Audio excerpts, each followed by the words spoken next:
to show her open closet. Faith Lennox dibêje destê wê gelek nav hene. Hinek jêr dibêjin destê kesê xurt yan jî destê robat. Hevalên wê gelek ji destê wê hez dikin. وان هروها دستك روباتي دبت.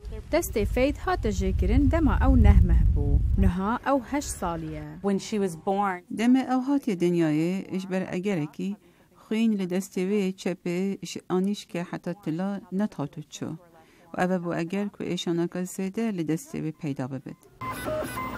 Ji piştgiriya grûpên li ser internetê, dayika Faith bi hîst ku rêxistinek heye bi navê Enable ya ku destên çêkiriyên 3D ji bo zaroka li seranserî cîhanê çêdikin.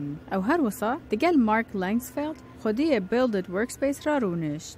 Builded Workspace ciheke ku endaziyarên dizayn lê kar dikin. Nicole Lennox ji Langsfeld pirsî eger ew karibe destekê çêkirî ji kiça wê ra dirist bike. We just looked at it as well. ما تن لنری وک باشه او پارک چاپ دکه چمانا هرچندی او دستکی چکریه آن کوانکه لی او دمینه پارک Digel alîkariya malpera dizaynên Enable, Rêzdar Langsfeld destek çêkirî dirist kir.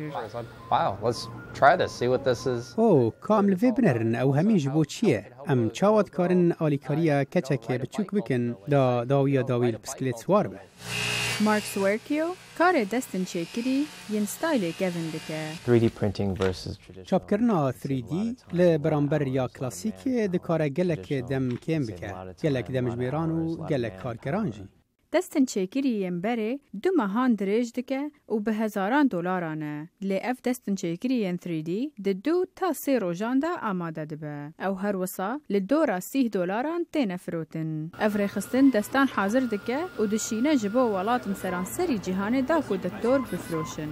I believe that از باورم چاپ کرنا 3D ده بهله او خلک آمیرین چکری بدسخن و آوای جیان خواه بگوهرن و هر وها آوای کپی پیدوین مالباتا خدا بیندکن بگوهرن. Di hev peyvînek li ser Skype, John Wan, karmendê Enable, dide zanîn ku başiyên deronî jî ji vî destî hene. از بخواه بیت لیج دایک بوم و از دلتنگ دبوم دما از دشوم دبستانی. دیمگی از باش دزانم چنه کشین که زاروکتی را در باستم. Nicole Lennox dibêje ku wê guhartin dike xwe da dîtin piştî ev dest jêr hate çêkirin. it's open so و چنده گلک درگه بو بکرن و که وی گلک باوری بخواه بید. I can hold on to my bike. از دکارم که دست کت پایسیکلا خوب بگیرم و بجوانی سرین مخاره و خوب بلند بکم. Eger Faith mezin bû û parçek ji destê wê şikest, ew dikare parçek nû çê bike. Ravindowski, Dengê Amerîka.